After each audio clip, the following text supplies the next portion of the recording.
စေမာဖြစ်ရတဲ့အစကစမ်းသပ်ကြည့်တာကစတာပဲစမ်းသပ်ဖြစ်တဲ့အစကချကြည့်ပါလားမဆန်းရဲဘူးလားဆိုတဲ့ဘေးကမြောက်ထိုးပင့်ကုန်အတန်တွေကြောင့်မခံကျင်စိတ်ဖြစ်ရကနေစမ်းသပ်သုံးဆွေးရင်နောက်ဆုံးကြတော့မူရစီဝါသားကောင်ဖြစ်ကိုရောက်ရှိသွားတော့တာပါပဲဦးဇင်းတော်ကတော့ဒီလောက်မူရာလေးလောက်တော့လာတာဆိုပြီးဘေးမျိုးကိုရှော့တွက်မိလို့ပဲစမ်းကြည့်မယ်ဆိုပြီးစလိုက်တာဖိုးသမားဘိန်းစားဘဝရောက်သွားတယ်ဘိန်းမျိုးဆွဲတဲ့အချိန်မှာဟိုကောင်ကုတ်တို့ကိုထောင်ထဲကထုတ်ပြီးဒီကောင်လမ်းသေးကိုထောင်ထဲထည့်မယ်ဆိုတဲ့သတင်းထွက်လာတယ်အလေးပဲရှိတဲ့လူဖြစ်ချင်းခဲ့တဲ့ဦးဇင်းဟာဘိန်းစားဖြစ်နေထောင်အကြမခံနိုင်လို့စီးဖြတ်ချင်တဲ့စိတ်ပေါ်လာတယ်ဖြတ်မယ်ဆိုမှဖြတ်လို့မရအောင်ဘိန်းမျိုးဆွဲနေတာကိုတတိထားမိလာပြီးတုံလှုပ်သွားတယ်ဘိန်းဖြူဖြတ်တော့ကအရှက်ကွဲခဲ့တဲ့အဖြစ်ပေါင်းများစွာတဲ့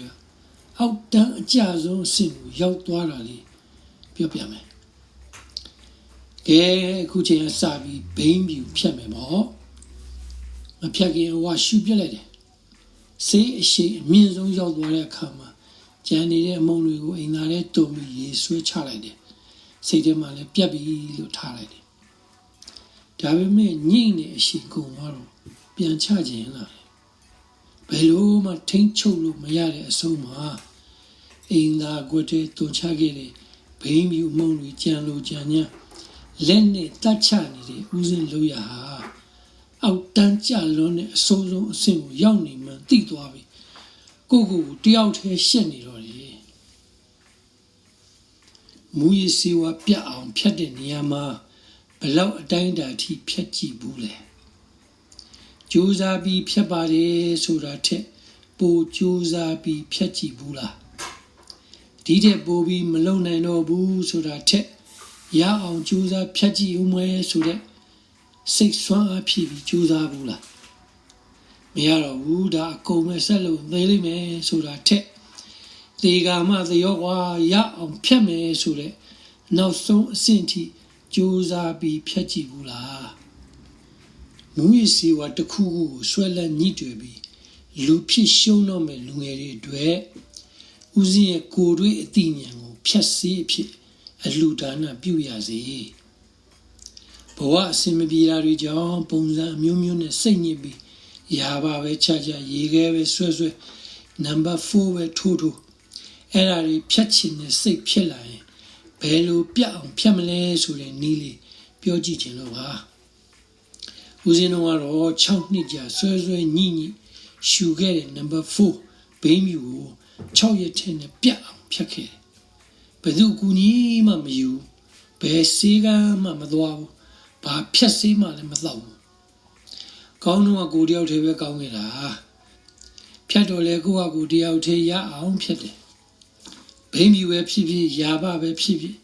ခံစားလို့ကောင်းလိုက်တာဆိုတဲ့မူရစီမှန်သမျှ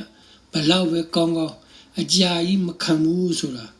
စေးဆွဲသူတိုင်းသိကြပါလေ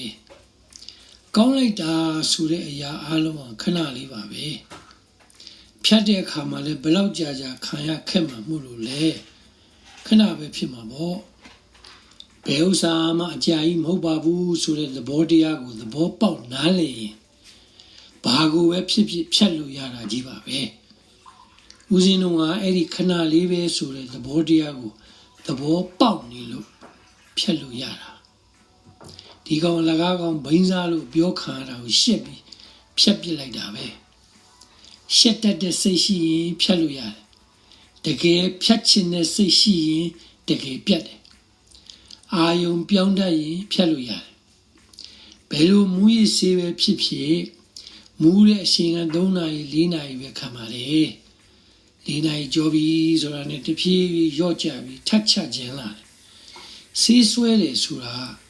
စေးအချိန်ကုန်ပြီးခံစားမယ်ဒုက္ခကိုခံမှကြောက်လို့ထတ်ချရင်စေးဆွဲတဲ့အဆင့်ကိုရောက်သွားကြတာပါဦးစင်းဖြတ်တုံးကအဲ့ဒီအချက်ကိုစဉ်းစားမိပြီးစေးချခြင်းနဲ့အချိန်ကျော်သွားအောင်လုပ်နိုင်ရင် ဖြတ်လို့ရနိုင်တယ်ဆိုတာသဘောပေါက်သွားလို့ပဲဦးစင်းအိမ်ခေါင်းပေါ်တက်နိုင်တလုံးဘေးမှာချပြီးဆေးဖြတ်ကြည့်တယ်ခေါင်းပေါ်တက်တာကမူးဝေရင်းရင်ပြီးပြုတ်မကြအောင်သတိထားဖို့နိုင်ကိုဘေးမှာချထားတာကရင်းထားတဲ့အချိန်ဘယ်လောက်ကြာလဲရင်းကြတဲ့အချိန်ဘယ်လောက်ခံလဲဆိုတာသိချင်လို့သတိထားပြီးစောင့်ကြည့်တော့ရင်းထားတဲ့အချိန်ကမိနစ်30အလုံးစုံ45မိနစ်45မိနစ်နောက်ပိုင်းမှာရင်းထားတဲ့အချိန်ကတဖြည်းဖြည်းလျော့လာရင်းကြတဲ့အချိန်ကလည်းမိနစ်30 45မိနစ်ပဲအဲ့ဒီလိုတက်လိုက်ကြလိုက်ဖြစ်နေတာတစ်နေ့လုံးဆိုရင်9ခါလောက်ရှိတယ်3ရက်မြောက်တဲ့နေ့ကျတော့6ခါ6ရက်ကြာလာတော့3ခါအဲ့ဒီ3ခါဆိုတော့ပထမရက်တွေတုန်းကလို့အပြင်းစားမဟုတ်တော့ဘူးဆေးချခြင်းနဲ့စိတ်တွေရော့သွားတာဘာကြောင့်လဲဆိုတော့ဦးစင်းစိတ်ကရင်းထတာကိုမခံစားပဲနိုင်တွေကစက္ကန့်နဲ့ရွေ့တဲ့စီမှာ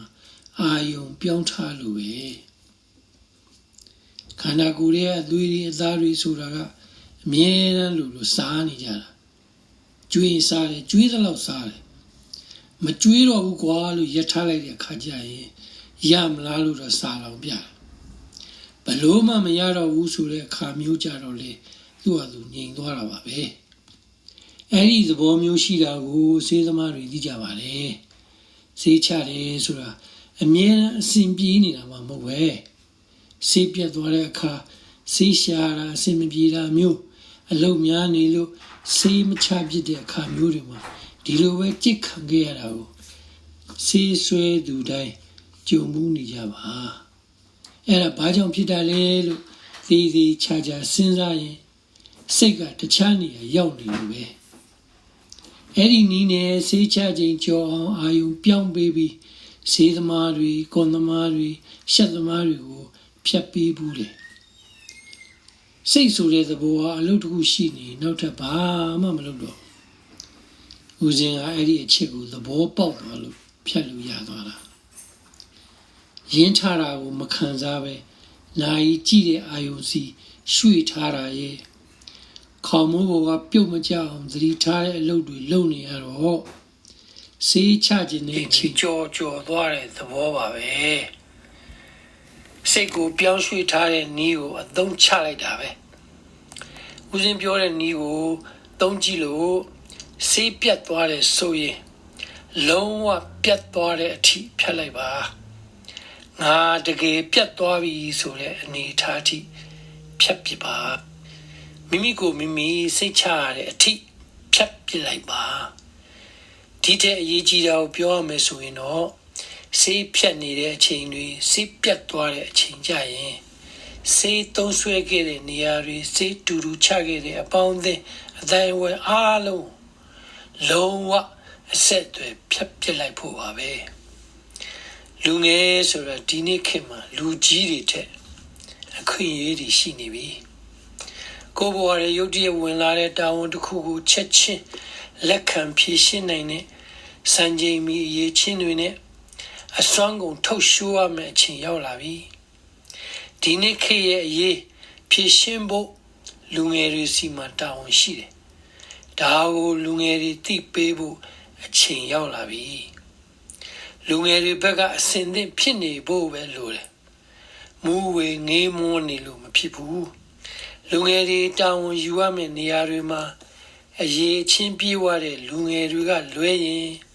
တခြားဘယ်သူမှတာဝန်ယူလို့မဖြစ်နိုင်ဘူးဘာဖြစ်လို့လဲဆိုတော့လူငယ်တွေရဲ့အရေးကိစ္စဖြစ်နေလို့ပဲလူငယ်တွေရဲ့လိုအပ်ချက်ဆိုတာလူငယ်တွေပဲသိတာ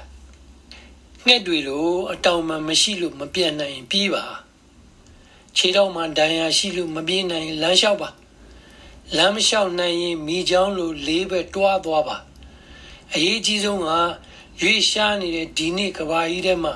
မိမိကိုယ်တိုင်လည်းရွေ့နေဖို့လိုပါတယ်ကိုပဝန်းကျင်မှာရှိတဲ့မြင်သမျှကြားသမျှအရာအလုံးဟာအချိန်နဲ့တပြေးညီရွေ့နေပါတယ်အသင်ရောမူရစေဝါလောကကျဉ်းကျဉ်းလေးတွေကလွတ်မြောက်သွားအောင်နည်းနည်းရွှေ့ကြည့်ပါလားမင်းတို့အကူအညီပေးဖို့ဦးစီးမကအမြဲတမ်းအစင်သင့်ပဲဆိုတာယုံကြည်ထားလိုက်ပါ